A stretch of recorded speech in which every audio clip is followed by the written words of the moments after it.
Hello everyone.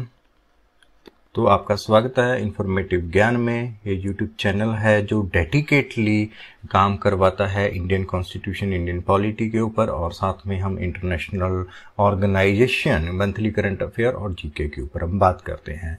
तो ये हम कंटिन्यूसली इंडियन कॉन्स्टिट्यूशन के ऊपर अपनी सीरीज हैं जो आर्टिकल वाइज हम कर रहे हैं। तो सभी से रिक्वेस्ट है कि अगर आपने ये यूट्यूब चैनल सब्सक्राइब नहीं किया है तो आप इसको जल्दी से सब्सक्राइब कर लें, सो दैट कि हम आगे जो वीडियो है वो और ज़्यादा वीडियो आपके लिए लेके आ सके। तो आज का हमारा जो टॉपिक है वो है pardon power of the president. Bharat के राष्ट्रपति के पास जो माफी की पावर है, किसी एक्यूज को माफ करने की, उसकी सजा माफ करने की पावर है, हम उसके बारे में बात करेंगे। आर्टिकल 72 ऑफ इंडियन कॉन्स्टिट्यूशन में दिया गया है। तो हम ये जो वीडियो है ये हम जो हमारी पिछली वीडियो थी जिसमें हमने categories of president of power की थी, उनमें से ही एक जो पावर है वो आज कर रहे हैं, जिसको हम जुडिशियल पावर के तौर पे कैटेगराइज करते हैं। आल्दो ये जुडिशियल पावर स्ट्रिक्ट सेंस में नहीं है, क्योंकि जुडिशियल पावर है वो कहीं डिफरेंट होती है कि इसमें आपको कोर्ट में एविडेंस करना है, आपको जजमेंट डिलीवर करनी है एज ए जज। बट ये उस तरह की पावर नहीं है। ये जुडिशियल एंगल से वो पावर है जो कॉन्स्टिट्यूशन में एक हायर डिग्निटरी, जो भारत के राष्ट्रपति हैं और या स्टेट के गवर्नर हैं, सिर्फ भारत के संविधान द्वारा उन लोगों को ही ये पावर दी गई है। तो आज हम बात करेंगे आर्टिकल 72 की। तो वीडियो स्टार्ट करने से पहले सभी से रिक्वेस्ट है कि अगर आपने यूट्यूब चैनल सब्सक्राइब नहीं किया है तो प्लीज आप इसको सब्सक्राइब कर लें। तो चलिए स्टार्ट करते हैं आर्टिकल 72। आज के इस वीडियो लेक्चर में हम देखेंगे कि pardoning power of the president, Bharat के राष्ट्रपति के पास जो पावर है, आर्टिकल वो क्या पावर है, आर्टिकल 72 ऑफ इंडियन कॉन्स्टिट्यूशन का क्या कहता है, और आर्टिकल 72 में जो अलग अलग वर्डिंग दी गई है, एक्सप्रेशन दिए गए हैं, उनके क्या मीनिंग है, और साथ के साथ हम लेटेस्ट जजमेंट करेंगे और लैंडमार्क जजमेंट करेंगे जो कि बात करती हैं कि जो भारत के राष्ट्रपति के पास पार्डन की पावर है उनका जुडिशियल रिव्यू होना चाहिए या नहीं होना चाहिए, अगर होना चाहिए तो वो कहाँ तक, किस लिमिट तक होना चाहिए, और फिर एंड में हम बात करेंगे कंक्लूजन क्या है ओवरऑल जो आर्टिकल 72 का है। सबसे पहले हम बात करते हैं कि आर्टिकल 72 कहता है कि power of president to grant pardon, to suspend, remit, commute sentence in certain cases. तो ये हेडलाइन है आर्टिकल 72 की। ये कहता है कि 72 क्लॉज 1 कहती है कि the president shall have, shall means shall have the power to grant, Bharat के राष्ट्रपति के पास कौन सी पावर होगी, grant pardon, reprieves, respite, remission of punishment, or to suspend, remit, commute the sentence of any person convicted of any offense। Any offence category, कौन से cases की कैटेगरी में भारत के प्रेसिडेंट हैं जो वो अपनी पावर को यूज करेंगे, वो आर्टिकल 72 में सब क्लॉज ए में दिया गया है। In all the cases where the punishment और सेंटेंस बाय कोर्ट मार्शल, उन सारे केसेस में जहां पे कोर्ट मार्शल द्वारा पनिशमेंट दी गई है, सेंटेंस दी गई है। और उसके बाद सब क्लॉज बी कहती है कि वो सारे केसेस जहां पे पनिशमेंट या ऑफेंस है उन लॉ के अगेंस्ट है, जिन law matter relating to matter to which the executive power of the union stand, जिसके लिए एग्जीक्यूटिव पावर है यूनियन की, जहां तक एग्जीक्यूटिव पावर है उन मैटर को लेके, जिन मैटर के ऊपर एग्जीक्यूटिव पावर है यूनियन की, उन मैटर में अगर कोई ऑफेंस होता है तो उसकी जो उस ऑफेंस में जो केसेस आएंगे वो इस कैटेगरी में आएंगे। और जो सी क्लॉज कहती है, सब क्लॉज सी कहती है कि in all the cases where the sentence is a sentence of death.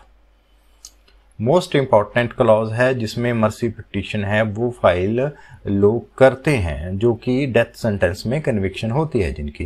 तो बेसिकली आर्टिकल 72 है ये इन 3 कैटेगरी ऑफ केसेस की बात करता है। पहले कैटेगरी कोर्ट मार्शल के केसेस हैं, दूसरी कैटेगरी उन सारे लॉ जिनमें एग्जीक्यूटिव पावर यूनियन की जाती है, और तीसरे वो जहां पे सेंटेंस ऑफ डेथ ग्रांट की गई है। तो ये 3 कैटेगरी के केसेस में पावर है प्रेसिडेंट के पास ग्रांट करने की। अब उसके बाद आर्टिकल 72 की clause 2 sub clause A of clause 1 कहती है कि शैल affect nothing in this sub clause A. Sub clause A क्या है? In all the cases where the punishment or sentence is a court martial. वो कहती है कि nothing in clause A of clause 1 shall affect the power conferred by law on any officer of the armed forces of the union to suspend, remit, commute sentence passed by the court martial. अगर किसी armed forces के पास, किसी armed forces के किसी officer के पास ऐसी power दी गई है तो उनका अफेक्ट नहीं होगा। तो जो क्लॉज 3 कहती है वो कहती है कि सब clause 1 shell, nothing in sub clause 1 shall affect the power of to suspend, remit, commute a sentence of death exercisable by the governor of state under any law for the time being in force. किसी भी law में दी गई power जो president की power है वो affect नहीं करती। इस क्लॉज में जो क्लॉज 1 है इसमें कोई ऐसी पावर है जो प्रेसिडेंट के पास पावर है और किसी भी अंडर ऐसी लॉ में वो पावर उसको अफेक्ट नहीं करती। अब बात करते हैं कि मीनिंग एंड एक्सप्रेशन क्या है। सबसे पहले हम पार्डन का मीनिंग लेते हैं जो कि क्लॉज 1 में दिया गया कि पार्डन से क्या मतलब है। It removes both the sentences and conviction and completely absolves the convict from all the sentences. इसे हम एक सिंपल लैंग्वेज में कह सकते हैं कि अगर अक्यूज्ड को माफ कर दिया तो उसकी जो सारी लीगल कॉन्सिक्वेंसेस हैं, उसकी सजा की जो लीगल कॉन्सिक्वेंस हैं वो अब इनिशियो वो सारे ही खत्म हो जाएंगे, उसको टोटली वो रिमूव हो जाएगा उनसे। पनिशमेंट एंड डिस्क्वालिफिकेशन, पनिशमेंट और डिस्क्वालिफिकेशन में a pardon is a remission of punishment, ये एक पनिशमेंट की रिमिशन है। Absolve the guilt of the offender, सारे उसके जो ऑफेंसेस हैं वो अब्सॉल्व हो जाएंगे पार्डन की पावर से। तो वो सारे पेनल कॉन्सिक्वेंसेस हैं। डिस्क्वालिफिकेशन लाइक कैरिंग ऑक्यूपेशन, जैसे किसी ऑक्यूपेशन में अगर कोई क्रिमिनल है या उसको कोर्ट के द्वारा सजा हो चुकी है तो वो अपना कोई ऑक्यूपेशन है या जॉब है वो नहीं ले सकता, बट अगर उसको पार्डन हो जाता है प्रेसिडेंट की तरफ से तो वो जो सारे पेनल कॉन्सिक्वेंस है कि वो जॉब नहीं ले जा सकता वो उसके माफ हो जाएंगे और उसके नहीं रहेंगे। अब वो कहीं भी जॉब कर सकता है, कहीं भी अपना ऑक्यूपेशन चला सकता है, कोई भी उसके लीगल जो स्टॉपेज है वो खत्म हो जाएंगे। उसके बाद आता है computation. It denotes like the substitute one form of punishment with lighter form of punishment. Computation means उसकी जो पनिशमेंट है उसको कम पनिशमेंट में, लाइटर पनिशमेंट में बदला जाता है। फॉर एग्जांपल के तौर पे कि डेथ सेंटेंस है उसको रिगरियस इम्प्रीजनमेंट, उसको डेथ सेंटेंस को रिगरियस इम्प्रीजनमेंट में या इम्प्रीजनमेंट है या रिगरियस इम्प्रीजनमेंट है उसको सिंपल इम्प्रीजनमेंट में बदला जाता है। तो ये एक ऐसी फॉर्म है जिसमें सजा को एक हल्की सजा के साथ जो है उसको किया जाता है। उसके बाद जो सेकंड वर्ड आता है वो है रिमिशन का। It implies reducing the period of sentence without changing it's character. Remission में सजा का करेक्टर चेंज नहीं किया जाता बट की सजा को कम किया जाता है। फॉर एग्जाम्पल अगर उसको 20 साल की सजा होती है तो उसकी अगर रिमिशन होती है तो उस रिमिशन में वो 10 साल कम किए जाते हैं, तो वो 10 साल ही उस सजा में कम होंगे, उसका करेक्टर चेंज नहीं होगा कि वह रिग्रेस से सिंपल जो सजा है वो हो जाए। फॉर एग्जाम्पल के तौर पे a sentence of rigorous imprisonment for 5 year may be remitted to rigorous imprisonment for 1 year. 5 साल की सख्त सजा को 1 साल की सख्त सजा में बदला जा सकता है। माने कि उसमें आपने 5 साल को 1 साल कर दिया, उसके 4 साल है वो रिमिशन कर दिए। Remission of punishment assume the correctness of the conviction and only reduce the punishment on part और होल्ड। जो रिमिशन है वो पनिशमेंट को रिड्यूस करती है, ये एक्विटल की फॉर्म में नहीं आती। इसको हम अक्यूटल नहीं कह सकते। अगर इसकी रिमिशन होती है तो क्विटल नहीं होती क्योंकि सजा उसकी बरकरार रहती है, बट उसकी जो सजा का समय है वो कम हो जाता है। In order of remission to wipe out that part of the sentence of imprisonment which has not been served out. Order remission में merely the rest of sentence need not be served. जो बाकी की सजा रहती है उसको वो नहीं करनी है। आगे जो वर्ड आता है वो रिस्पाइट है। रिस्पाइट का मीनिंग क्या है कि लेसर सेंटेंस देनी, स्पेशल सर्कमस्टांसिस में स्पेशल फैक्ट का कंसीडर करते हुए, जैसे कि कोई फिजिकल डिसेबिलिटी है या कोई प्रेग्नेंट जो लेडी है, वुमेन ऑफेंडर है जो कि प्रेग्नेंट है, उसको lesser sentence in place of one original awarded, तो उसको कम सजा देनी। उसके बाद जो नेक्स्ट वर्ड आता है रिप्रीव। रिप्रीव एक फ्रेंच वर्ड है जिसको फ्रेंच में रेपेंद्रे के कहा जाता है टू टेक बैक। इसका मतलब होता है take back is withdrawing of sentence for interval of time, कुछ समय के लिए सजा को विड्रॉ करना, या इसको कहते हैं कि reprieve is a temporary suspension. क्या है? टेम्परेरी सस्पेंशन है। Where by the execution is suspended, जैसे एग्जीक्यूशन है उसको डेथ की या सजा की जो एग्जीक्यूशन है उसको सेंटेंस किया जाता है। ये पोस्टपोनमेंट है एग्जीक्यूशन ऑफ सेंटेंस की इनडेफिनेट टाइम के लिए, और कुछ दिनों का हम इसको डिले भी कह सकते हैं। इसी तरह हमने जो देखा कि जो अलग अलग मीनिंग है उनके क्या मतलब है, हम देखते हैं कि जो पावर है आर्टिकल 72 में कॉन्स्टिट्यूशन में, वो अनकैनलाइज्ड, वो अनलिमिटेड पावर नहीं है। वो जो पावर है वो चेक एंड बैलेंस के साथ आती है। पावर है वो जुडिशियल रिव्यू है। आर्टिकल 72 में भारत के प्रेसिडेंट के पास पावर है वो अनलिमिटेड पावर, अनकैनलाइज्ड पावर नहीं है, वो चेक एंड बैलेंस के साथ आती है, और उसमें जो जुडिशियल रिव्यू है वो लिमिटेड ग्राउंड पे होता है। और साथ के साथ अगर पार्डन है वो ली गई है फ्रॉड द्वारा या उस मिस्टेक द्वारा ग्रांट की गई है, या किसी मिस्टेक के द्वारा या कोई इम्प्रॉपर रीजनिंग के साथ उसको ग्रांट किया जाता है, तो वो जुडिशियल रिव्यू का कारण बनती है। प्रेसिडेंट है अंडर आर्टिकल 72 और governor under article 161 are the exercise executive function and different from judicial function like the court. जैसे कि मैंने पहले बताया कि जो पावर है ग्रांट करने की, पार्डन ग्रांट करने की पावर है आर्टिकल 161 में और आर्टिकल 72 में, ये executive function in the sense कि ये एग्जीक्यूशन ऑफ सेंटेंस को रोकती है। ये जुडिशियल फंक्शन से डिफरेंट है। जैसे कि कोर्ट अपना फंक्शन करती है, एविडेंस रिकॉर्ड करती है, जजमेंट देती है, उससे ये डिफरेंट है। आर्टिकल 72 के अंतर्गत पावर का इस्तेमाल करते हुए भारत के राष्ट्रपति को एक्ट करना है। काउंसिल ऑफ मिनिस्टर जो एड एंड एडवाइस करेगा उसी के मुताबिक है वो उसको एक्ट करना है। भारत के राष्ट्रपति को एडवाइस करते हुए जो काउंसिल ऑफ मिनिस्टर, जिसको कॉमन सेंस में एक सेंट्रल गवर्नमेंट के तौर पे भी कहा जाता है, वो ड्यूटी बाउंड है कि वो प्रेसिडेंट के सामने राष्ट्रपति के साथ ऑब्जेक्टिवली जो कन्विक्ट का केस है उसको पेश करे, क्लियरली ये बताए कि ये किस तरह की सजा थी, इसका सोसाइटी पे अगर इसकी पार्डन कर दी जाती है तो सोसाइटी पे इसका क्या असर होगा। तो ये सारे जो सर्कमस्टांसेस हैं वो काउंसिल ऑफ मिनिस्टर को, सेंट्रल गवर्नमेंट को वो ड्यूटी बाउंड है कि वो प्रेसिडेंट के सामने रखें। अब बात करते हैं कि स्कोप क्या है जुडिशियल रिव्यू का।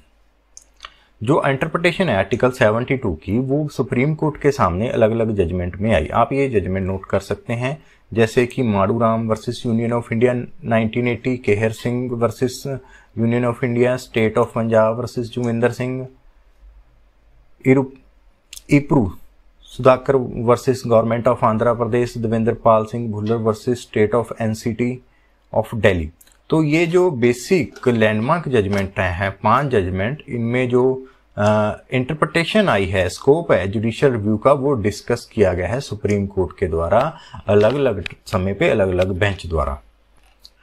तो हम इनकी बात करते हैं। इन स्कोप में जो निकल के आया तो वो ये है कि जो पावर है प्रेसिडेंट के पास वो डिटेल डिसीजन होना चाहिए। यहाँ पे वैलिडिटी है उसमें, इस केसेस में जो आर्टिकल 72 है इसकी वैलिडिटी को अपहेल्ड किया गया है, और जुडिशियल रिव्यू है प्रेसिडेंट का वो बताया गया है। जुडिशियल रिव्यू ऑफ प्रेसिडेंट की पावर 72 और गवर्नर की पावर आर्टिकल 161 में जुडिशियल रिव्यू अवेलेबल है but on the limited ground.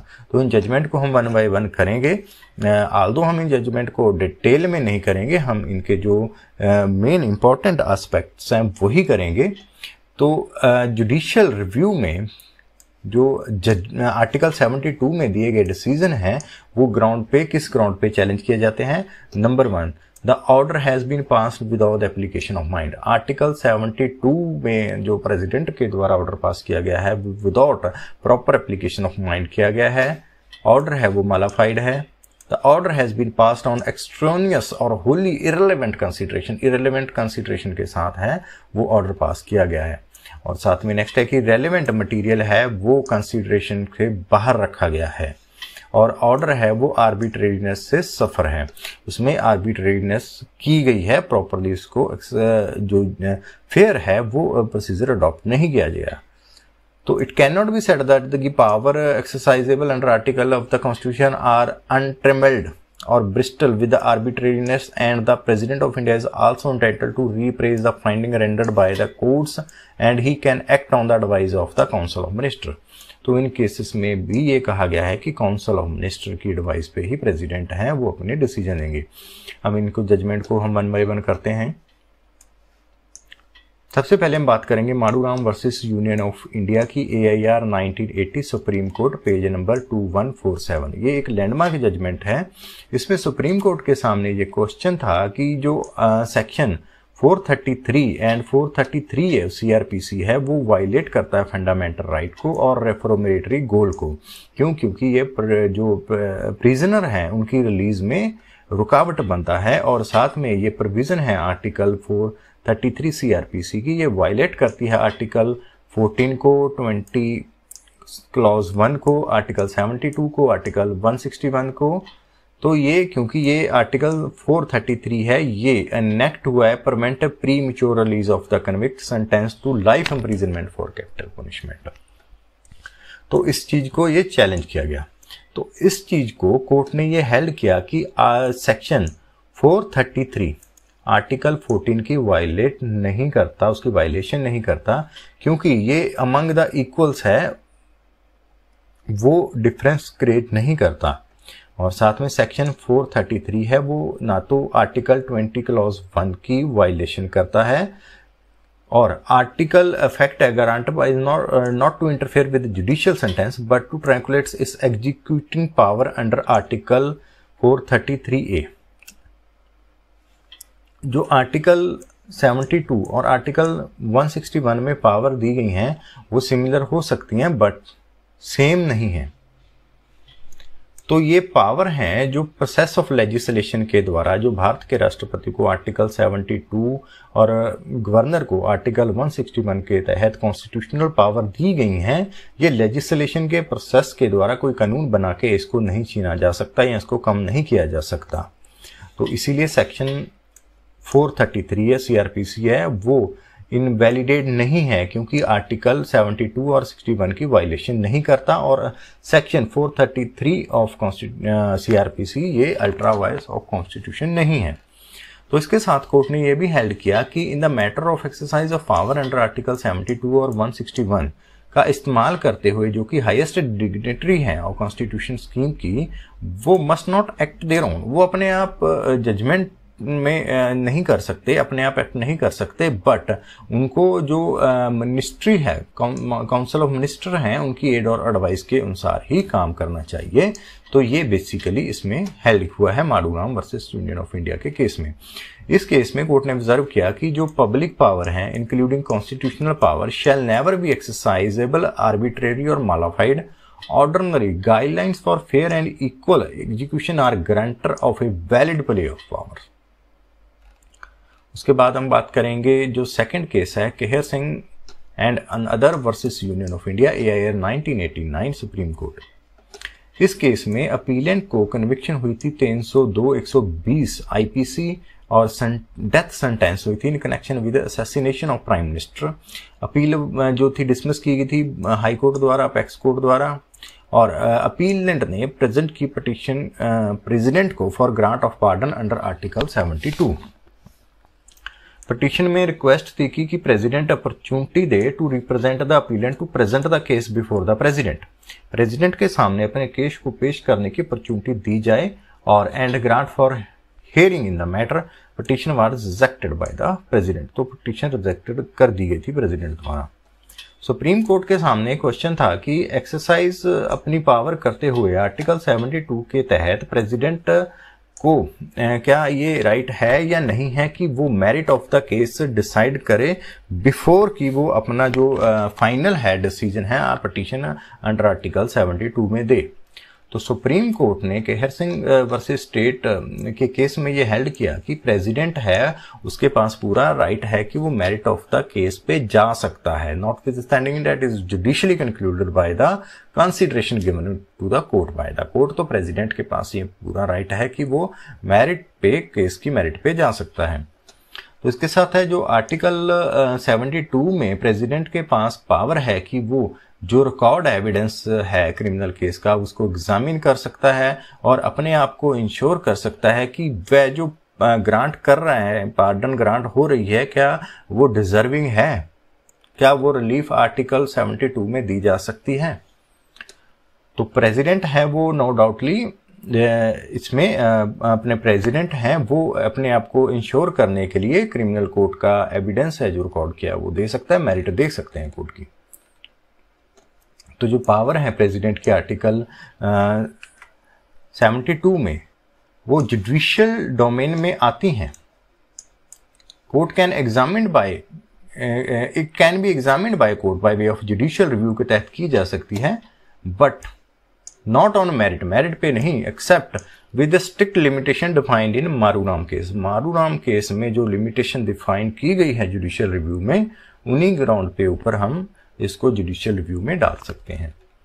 अब जो नेक्स्ट केस था state of Punjab versus Joginder Singh 1990 में, इसमें कहा गया कि पावर है जो प्रेसिडेंट की अंडर आर्टिकल 72 और पावर है गवर्नर की अंडर आर्टिकल 161 कॉन्स्टिट्यूशन की, वो एब्सोल्यूट है and can not B fettered by any statutory provision. उनको पावर को किसी भी स्टैच्यूटरी प्रोविजन द्वारा, एक प्रोविजन द्वारा उनको नहीं लिया जा सकता, जैसे कि section 432, 433 and 433A of CRPC है। इन स्टैच्यूटरी प्रोविजन के अंदर ये पावर है वो अल्टर नहीं की जा सकती, ये पावर है वो एब्सोल्यूट है, इनको पावर को अल्टर मॉडिफाइड या नहीं किया जा सकता किसी भी रूप में स्टैच्यूटरी प्रोविजन के द्वारा। अब जो नेक्स्ट केस है वो केस है Epuru Sudhakar versus government of Andhra Pradesh AIR 2006 supreme court. इसमें जो हेल्ड हुआ था कि reason for granting remission pardon to be disclosed, वो डिस्क्लोज होना चाहिए। When pardon is obtained on a manifest mistake और पेटेंट मिसरिप्रेजेंटेशन और fraud, it can be rescinded और कैंसल्ड। अगर पार्डन है वो किसी मटेरियल फैक्ट को छुपा के ली गई है, पेटेंट मिसरिप्रेजेंटेशन की गई है, तो वो जो कैंसिल की जा सकती है, पार्डन है वो कैंसिल की सकती है, रिसिंडेड की जा सकती है। Judicial review of the order of the president or governor under Article 72 or as the case may granting remission of sentence or pardon is available and their order can be impugned on the following ground। तो जो मारूराम case में ground दिए गए थे उनको in case में दोहराया गया है, उन केस में कंफर्म किया गया है।